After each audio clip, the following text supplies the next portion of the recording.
I know what I have better than I ever have before. I don't want to lose it again. What? Someone in my locker room wants a second chance and would love to come out. The job you're going after is great. Thanks, Mr. Burns.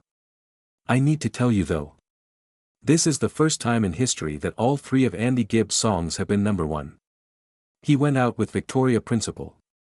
He helped host Solid Gold. He was dead by 30. People thought he died of drugs and a broken heart, but his daughter Peter didn't say anything for almost 40 years. As the report spread, she did nothing.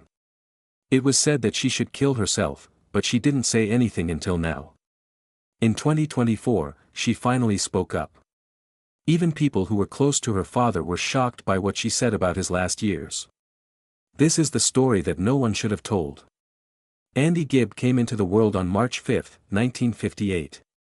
In a hospital in Manchester that was quiet. From the start, he grew up with a family that loved music. His dad was a drummer and big band leader in his younger years, and his mom had Irish and English roots that made their home feel warm. Andy was the fifth child and the youngest of 5. Barry, Robin, Maurice, and Andy's 3 older brothers were already becoming close, which would later lead to them becoming the Bee Gees. The family put their dreams on a ship called the Fair Sea and sailed to Australia in September 1958, just 6 months after Andy was born. They were able to do this because of a program that helped people move there. They began in Redcliffe and moved to Crib Island in January 1960. Andy hardly had time to set down roots before he and his family had to move again, this time between Brisbane and Sydney. Every time he moved, he became the new kid trying to figure out where he was. Still, music stayed close because his brothers were already on TV and putting out their own early records. Andy's family moved back to England when he turned 8 years old in January 1967. The world he stepped into felt bigger and louder this time. People from all over the world came to see his brothers every day in front of their London home because they were becoming famous. Andy tried to get used to school life in Britain. But it was hard when his friends thought he had it easy because his brother was famous, even though he felt more pressure than they knew. As Andy's years in Australia came to an end, the memories of those early days stayed with him.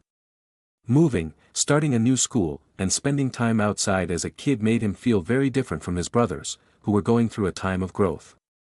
The family stayed at 244, Nudgee Road in Northgate from June to August 1961. Andy went to Northgate School before they moved to Surfers Paradise. Then Sydney showed up. He had to start over every shift. Andy spent a lot of time looking, listening, and trying to figure out where he fit in while his brothers became more well-known on Australian TV. When his family moved back to England in 1967, his brothers were already famous around the world, but he missed seeing how hard they had worked to become musicians. Andy then had to try to catch up in a world where fame was all around him but not yet his. Andy was only 8 years old when he moved back to England and had to deal with people outside their door every day. The noise from the Bee Gees made it even harder for him to find his own space. Because he was too young and had not done much, people who thought he should join his brothers were turned down. He was also more than 11 years older than Barry and more than 8 years older than Robin and Maurice. This made the distance between them even bigger. It was hard to go to school. Some of his friends were mean to him because his brother was doing well, and the meanness got worse every time it happened. But he still reached for something that felt like it was at home. He got a guitar from Barry when he was 13. It came at just the right time, and he held on to it like a life belt. He worked on it late at night not to sound like the Bee Gees but to feel like he belonged. The guitar helped him feel grounded and slowly pushed him toward the thought of being able to stand on his own one day. In the early 1970s, he left England for Ibiza with that guitar with him. In 1972, when he was only 14, he was already playing in loud tourist clubs. And the numbers are hard to predict. His family name didn't weigh him down at those clubs, so he could try new things, make mistakes, and grow. He played pop songs, early versions of his own songs, and anything else the crowd wanted. He learned how to focus, relax, and make a room feel close by working late into the night. He had a small group of fans by the end of 1973. And a better idea of what he wanted to do with his life. He learned that he didn't have to depend on his brother's success during those years in Ibiza, which changed him in a way that nothing else could. He was free to choose his own way. When he was 15, he decided to start over again and went to Sydney to live with his sister Leslie. As soon as he got there, he felt happy. He later said that Sydney was his spiritual home because it made him feel safe, free, and like anything was possible. He shared small flats and lived a simple life. He wrote songs and played in clubs during the day. He could breathe and grow in the city. Andy was naturally pulled to the Australian music scene because it was so lively and full of life. Here, he wasn't the youngest Gibb or the kid who watched his famous brothers from behind. His name was Andy. As a young artist finds his way.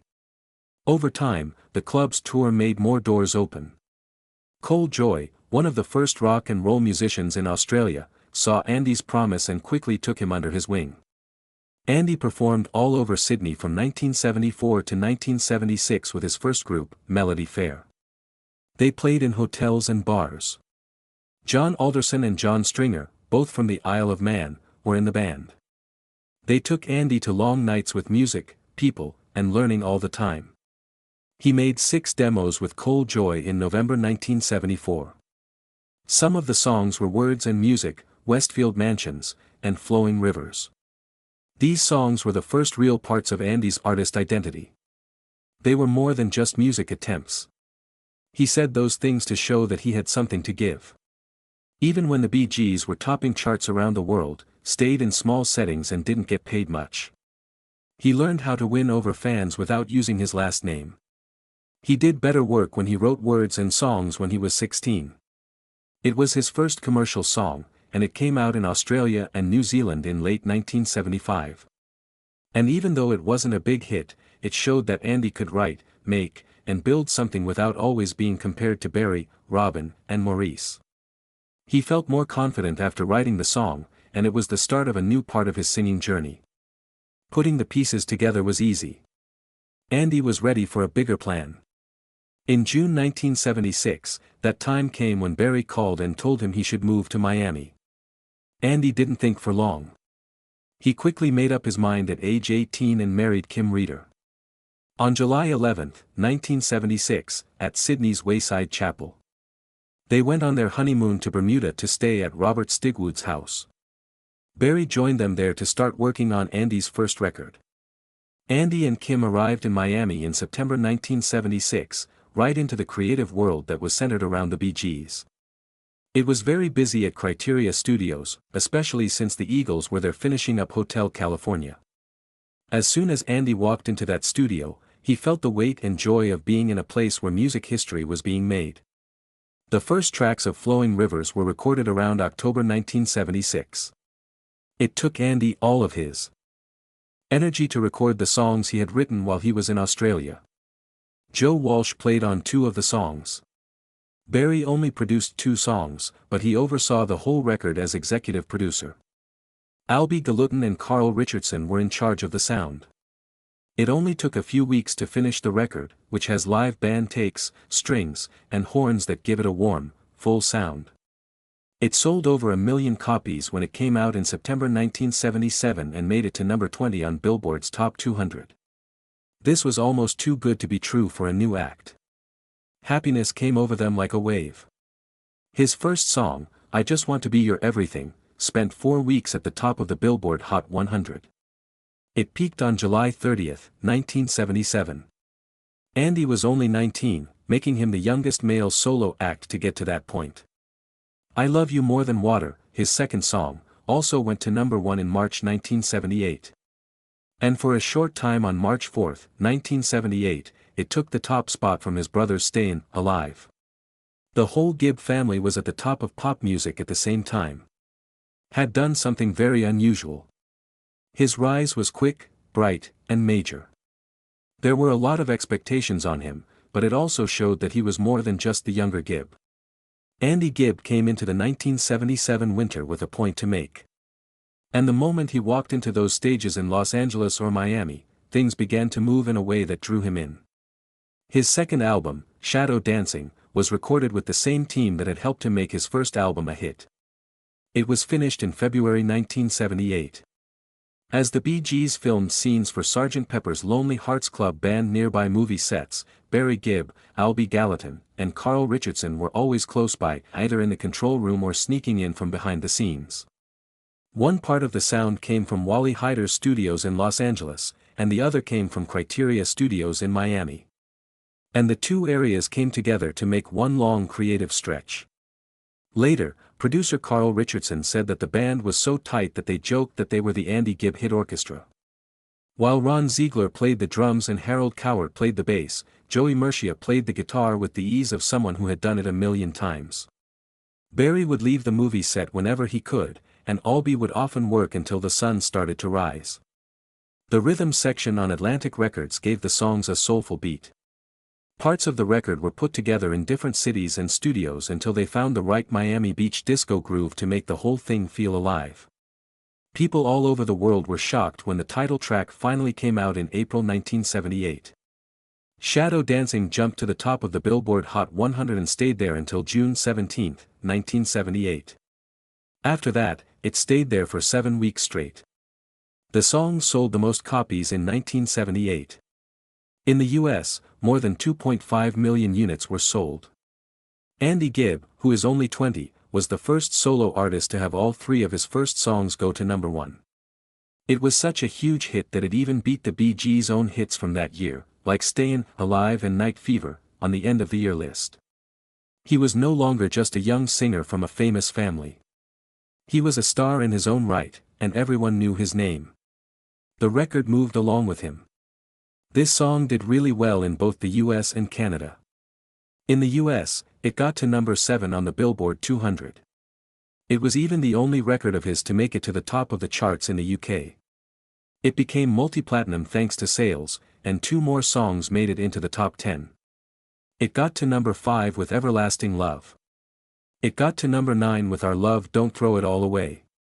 Teen magazines used his picture on the front of their pages. People all over America kept saying his name. His managers and publicists carefully shaped how people saw him, making sure that he always looked clean, warm, and ready. But it cost a lot to carry that image. There was more pressure on him, and the attention was always on him, even when he didn't feel stable. Ahead of all this fame, his life had changed in ways that not many people really understood. Andy married Kim Reeder in Sydney on July 11, 1976. She was 18 years old at the time, and he was getting ready for a job that would soon take off. Peter J., their daughter, was born on January 25, 1978, just as Andy was at the top of his game. Things were harder because of the time. He never had enough time or space to be with her fully. Kim said that Andy's first love was drugs. It made him suspicious and withdrawn, and their marriage ended. On January 15, 1978, just 10 days before Peter was born, they got a divorce. Reporters made Kim look like she was after money, but she said it was never about money. From the time she went back to Australia until she died, Andy and his child were very far away from each other. Soon after, Andy started dating someone else, which got even more attention. He began going out with Marie Osmond in 1978. Albie Gallatin, the producer, said right away that it didn't seem possible since Andy was heavily into drugs and Marie didn't even drink soda. Her family didn't like her, and things got worse when Andy called Marie non-stop late at night. In the end, her family stepped in and went to court to stop him from calling. Marie later said she felt bad about the harsh phone message she used to end the relationship.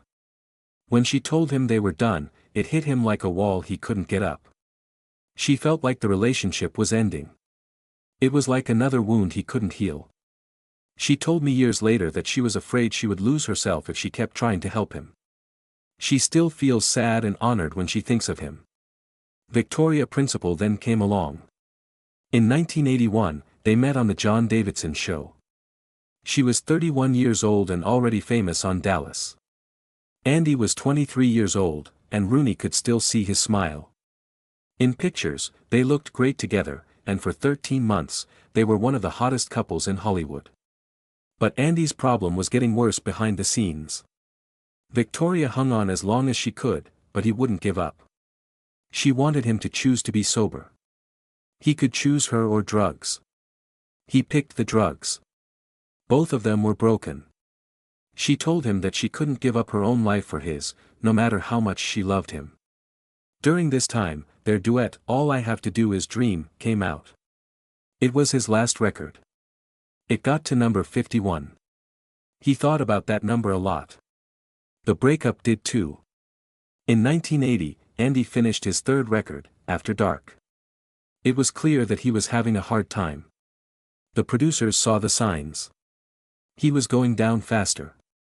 He tried to do everything, but his addiction kept getting in the way, and his acts got worse. The record wasn't as popular as his earlier work. He might have been able to handle that on its own, but his problems started costing him jobs. Roles in As You Like It and Joseph and the Amazing Technicolor Dreamcoat got away. He missed out on chances to lead on Solid Gold. Victoria's warning came in the middle of this storm. He felt like another door was closing when the record didn't do well, and each door that shut made him turn even more inward. When the relationship ended in March 1982, it made him even worse off. It took place just a few days before his 24th birthday.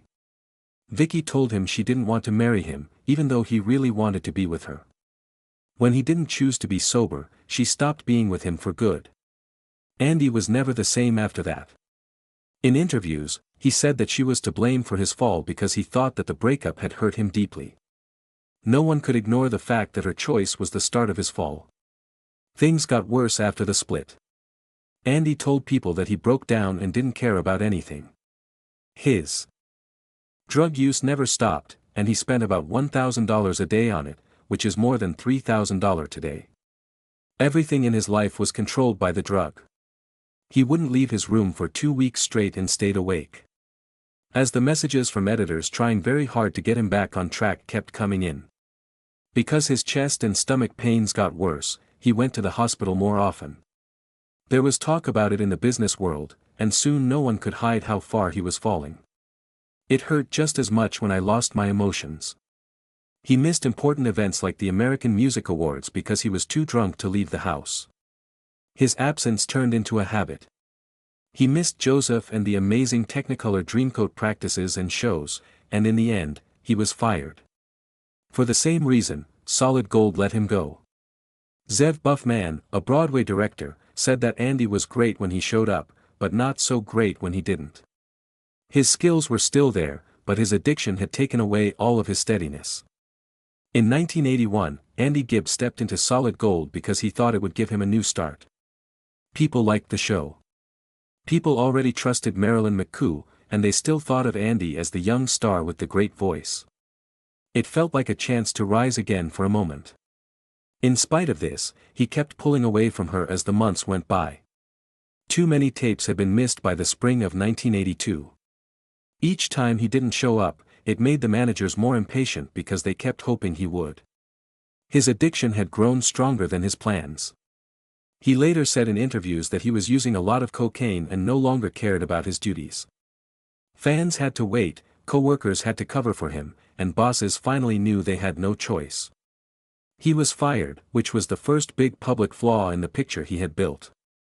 It hurt his success in ways that would last for years. After that, he tried to get back up with Joseph and the Amazing Technicolor Dreamcoat.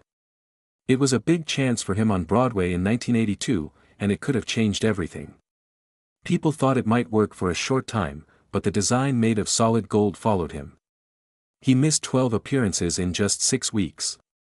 The backup actor filled in for the main actor so often that directors Zev Buffman and Susan Ross had to talk to him about it.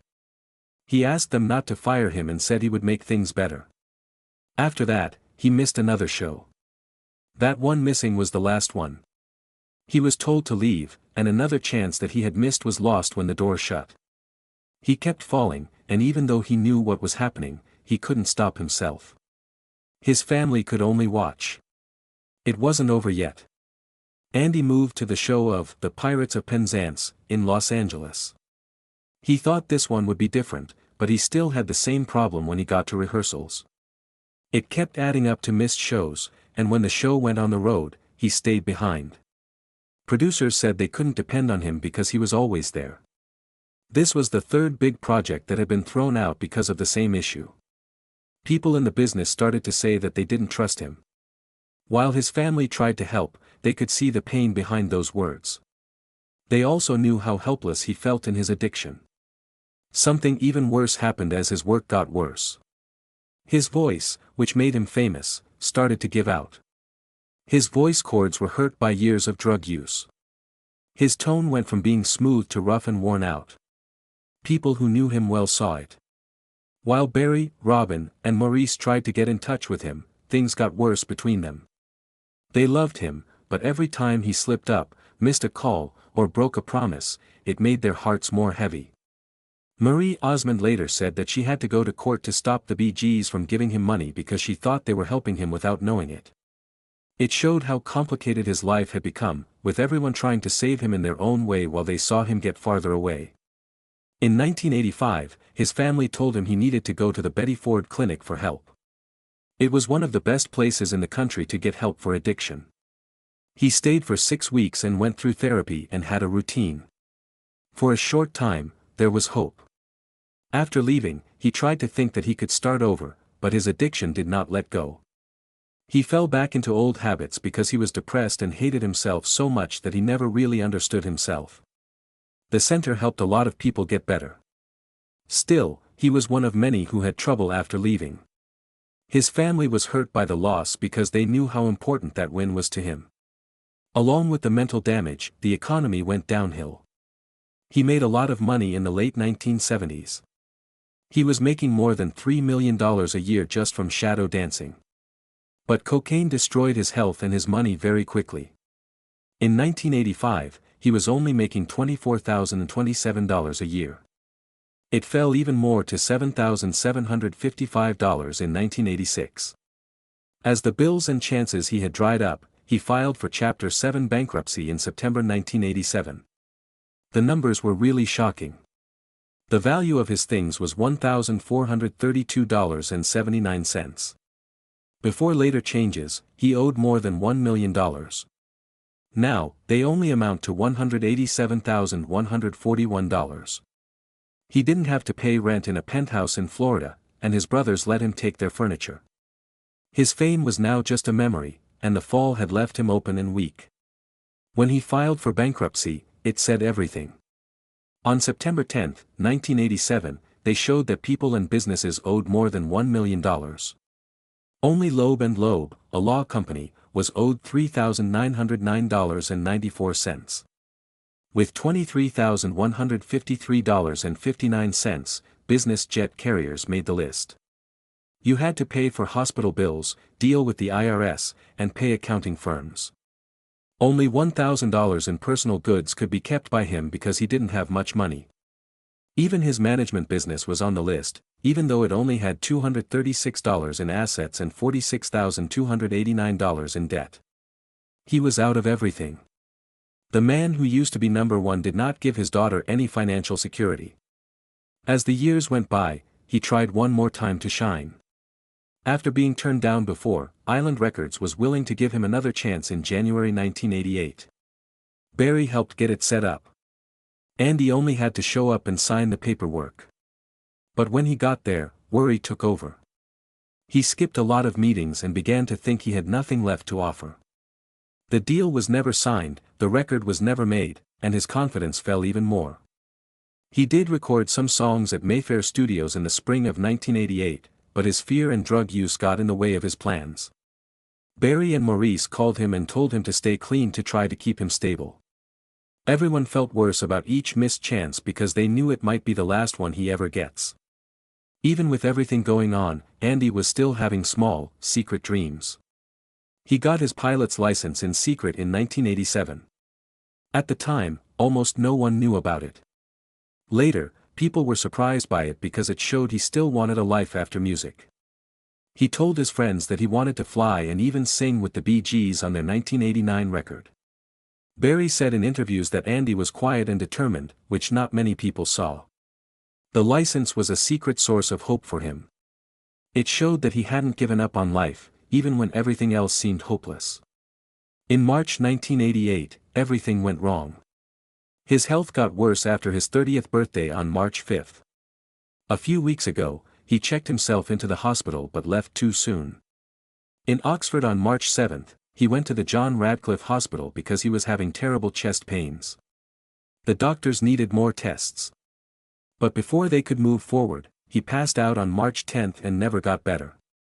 Myocarditis, a swollen heart. Muscle that had been made weaker by drug abuse for years, was to blame. William Schell, his doctor, told him that his heart could no longer fight. He hadn't drunk in more than a year, but the damage from before was still there. People who liked him were shocked because he had been making new songs. Because his family thought he was about to get better, the death hit them like a blow. Andy Gibb was gone 5 days after he turned 30. He died after going to the hospital 3 times in a few weeks. He passed out at his brother Robin's house on the night of March 9 and was rushed to the hospital. Around the world, people were shocked by the news.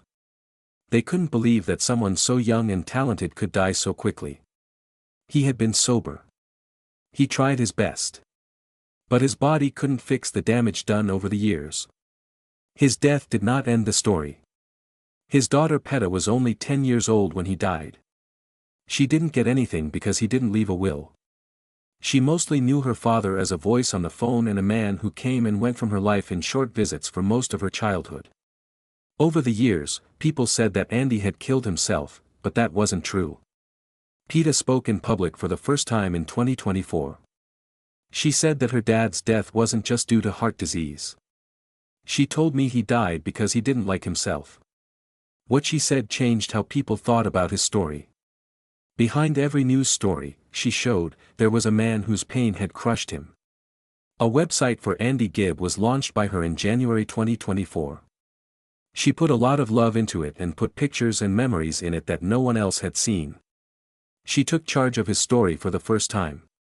Fans loved the project, and the Gibb family backed it. Andy's name came back to light through her work, but not as a tragic figure. Instead, it showed that he was a person who loved deeply, dreamed all the time, and struggled alone.